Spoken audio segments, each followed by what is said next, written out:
என்னங்க எல்லாம் நல்லா இருக்கிறீங்களாங்க? இன்னைக்கு ஒரு வித்தியாசமான ஒரு சட்னியை பார்ப்போங்க. எப்பயுமே தேங்காய் சட்னி, வேர்க்கடலை சட்னி, புதினா சட்னி, கொத்தமல்லி சட்னி இந்த வரிசையிலேயே தேங்காயை போட்டு செஞ்சுக்கிட்டே இருக்கிறோம்.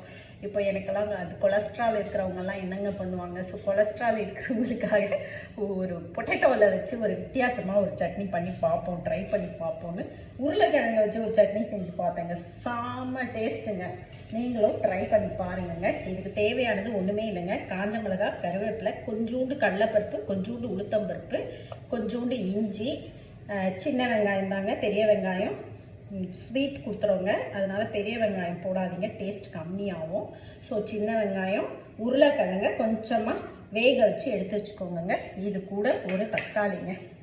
இதையெல்லாம் இந்த மாதிரி வதக்கிடணுங்க. வதக்கிறது இது வறுத்துக்கணுங்க. சின்ன வெங்காயம் இந்த அளவு வதக்கிடணுங்க.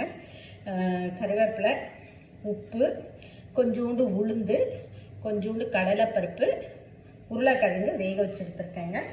அண்டு தக்காளியை இந்த அளவு வதக்கிட்டு நீங்கள் இது மொத்தத்தையும் இது எல்லா ஐட்டத்தையும் நீங்கள் மிக்சியில் போட்டு அரைச்சி எடுத்துட்டு ஒரு கடுகு உளுந்து போட்டு தாளிச்சிங்கன்னா இந்த மாதிரி ஒரு சட்னி கிடைக்குதுங்க.